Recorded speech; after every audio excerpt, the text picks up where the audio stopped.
Em meio à crise oriunda da derrota vergonhosa de fato contra o Alcas pela estreia da Copa Libertadores, Vitor Pereira tem o desafio de ser campeão para poder continuar no Flamengo. Ser campeão exercendo a sua vantagem conquistada com méritos na primeira partida da final do Campeonato Carioca. Mas Fernando Diniz, que não estará no banco de reservas por ter sido expulso no último jogo, tem um trunfo muito claro e tem tentado, ou até conseguido em várias ocasiões, fazer valer deste trunfo. Vamos falar sobre isso nesse vídeo. Deixa o teu like aí, se inscreve no canal, vamos falar sobre tática sem tatiquez.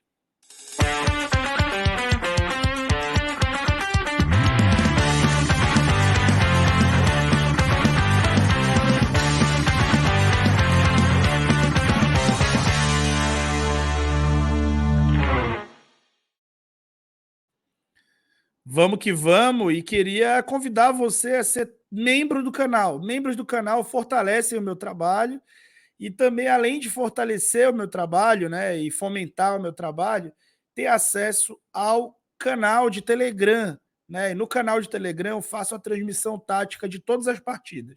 Então, durante o jogo, você tem a condição de entender aí, de eu explicar para você em áudios o que está acontecendo taticamente, qual é a ideia de cada treinador, o contexto de cada jogo e a minha opinião também. Então, você pode assistir os jogos na TV enquanto escuta os meus comentários, e a partir de R$ 5 por mês você consegue acessar isso aí.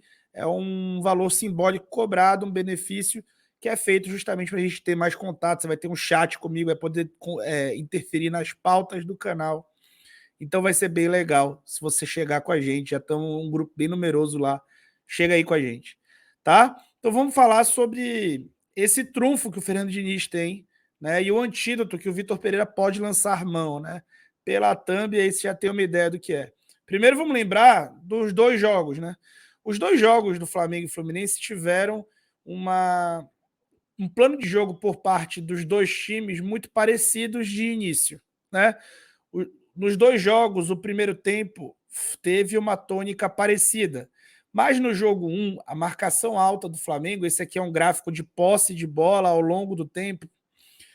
No primeiro tempo do primeiro jogo, a marcação alta do Flamengo funcionou bem melhor do que no segundo jogo. Por quê? O Fluminense conseguiu, né, anular um pouco através de boas tramas e especialmente do uso de bola longa, né? Os times do Fernando Diniz não são muito adeptos do uso de bola longa, mas o treinador do tricolor carioca parece ter se preparado após sofrer bastante no primeiro jogo, que acabou vencido por ele, ali numa situação de uma reversão de estratégia no segundo tempo. E no segundo jogo, o Vitor Pereira conseguiu reverter essa superioridade do Fluminense na segunda etapa, através do uso de caras ali com maior poder associativo, mas ele tinha revertido ainda no primeiro tempo. Vejam como entre 31 minutos e 45 o Flamengo teve posse de bola superior até ao Fluminense no segundo jogo, o que desconfigura essa verdade que foi criada, que o Fluminense dominou a primeira etapa. Não, o Fluminense dominou os primeiros 25 minutos até a parada técnica. Na parada técnica, o Vitor Pereira falou para os pontas pararem de tentar transição o tempo todo, atacar as costas o tempo todo e baixar para a linha de meio para tentar fazer um jogo de mais retenção. E isso aconteceu. Mas o fato é que a estratégia inicial, que deu muito certo no primeiro jogo, não deu certo no segundo, que acabou sendo vencido ao final. Por quê? Por causa do uso da bola longa. Bola longa em quem? Bola longa no Arias. Né? E aí nós vamos falar sobre isso. Um ponto muito claro é que assim, é sintomático o quanto o Fluminense muda para enfrentar o Flamengo. Né? O quanto que o Diniz é retirado da sua zona de conforto quando enfrenta os times aí do Vitor Pereira desde o Corinthians. Né? Vejam aqui o posicionamento médio dos jogadores do Fluminense no jogo contra o Sport em Cristal e esse mapa de passes. Né? Quanto maior a bolinha, mais passes o jogador executou. Quanto menor a bolinha, menos. Quanto maior o número de setas para determinado local, mais passes. Né? Vejam como o Arias ele é o líder de passes recebidos, né? Nos dois casos. E eu vou mostrar para vocês isso melhor daqui a pouco. Mas vejam principalmente o quê? o quanto o Fluminense fica concentrado muito junto nos jogos normais, mas contra o Flamengo, além de uma participação muito maior do goleiro nas tramas, o Fluminense acaba se espalhando, se espalha para tentar receber essas bolas longas, para tentar abrir mais linhas de passe, porque é muito marcado dentro do seu campo. E aí, esse cara que mais recebe bolas no Fluminense é o John Arias, esse cara que tu tá vendo aí na imagem, grande jogador. O John Arias é o cara que mais recebe passes para em terço final do campo, ou seja, próximo ou dentro da área adversária, em todo o Campeonato Carioca. No Fluminense, ele é disparado o que mais recebe bolas. Ele recebe muito mais bola do que o Keno, que joga do outro lado, por exemplo, tá? E aqui a gente coloca aqui o top 10 de links, né? Então, o principal passador, acionador ao Arias é o André. Logo depois do André é o Nino e o Samuel Xavier. O Samuel Xavier não vai jogar e o André vai ter a sua função um pouco deslocada, mas eu vou falar isso no vídeo pré-jogo de amanhã. E as bolas longas, elas basicamente são quase todas ao André. Tá? Uma ou outra vai para o Keno, mas a grande maioria vai ao André, que recebe muita bola longa do Nino e muita bola longa. O André não, ao Arias, que recebe muita bola longa do André e recebe muita bola longa do Nino, especialmente. Então, o Arias é um cara que o Flamengo precisa estar de olho, né? E aqui eu dou mais indícios, né? Aqui são os 2 jogos contra o Flamengo e o mapa de ataques do Fluminense. Vejam como. No primeiro jogo, o Fluminense atacou 5 vezes pelo lado esquerdo, 4 vezes pelo meio e 12 pelo lado direito. Já na última partida, mais recente, o Fluminense atacou 7 vezes pelo lado esquerdo, 6 vezes pelo meio e 23 vezes pelo lado direito. É mais do que o dobro da somatória dos outros 2 corredores. É realmente o grande desafogo do time.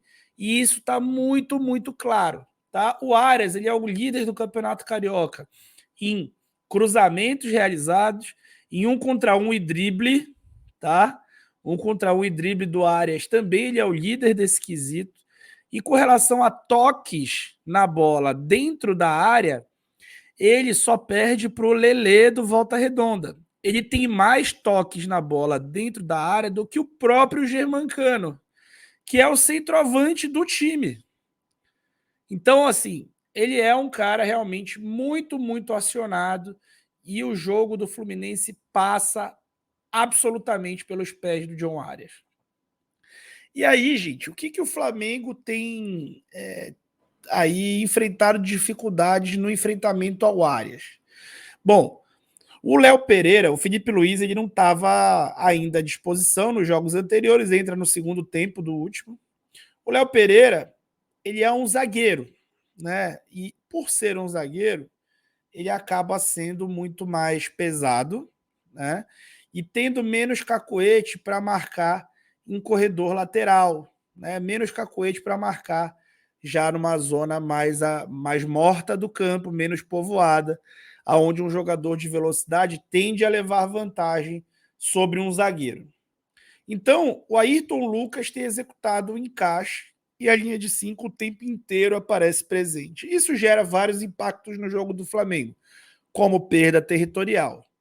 Mas isso gera impacto no jogo do Léo Pereira, que acaba ficando com dificuldade de saltar as pressões e ficando muito preocupado em fazer a cobertura ao Ayrton Lucas.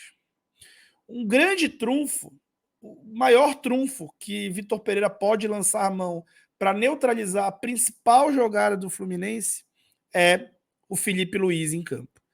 Aqui é um frame já de quando o Felipe Luiz chegou e começou a jogar. Vejam como o Ayrton Lucas se sente mais à vontade para saltar a pressão e o Felipe já passa a marcar pelo corredor lateral. Uma linha de 4 é vista muito mais vezes, o que mantém o time com uma postura mais avançada em campo, assim como ele pode também trabalhar nesse contexto, após o encaixe com o Ayrton, ele pode trabalhar nesse contexto como uma sobra ao Ayrton na marcação ao Arias E essa sobra seria também muito boa, muito bem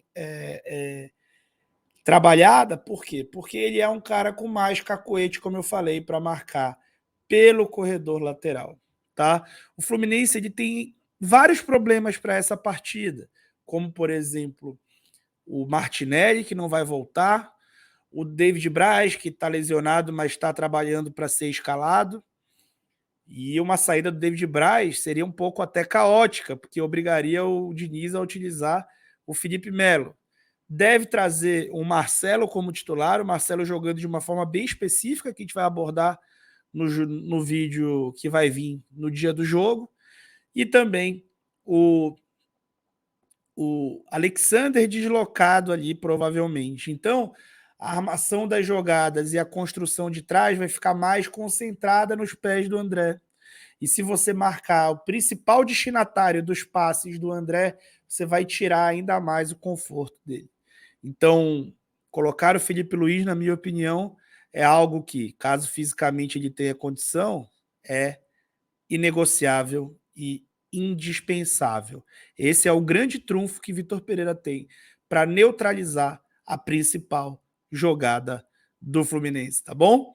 E aí, o que você achou do vídeo? Vem assistir o jogo escutando os meus comentários, entrando no clube de membros. O clube de membros tá o link aí na descrição do vídeo.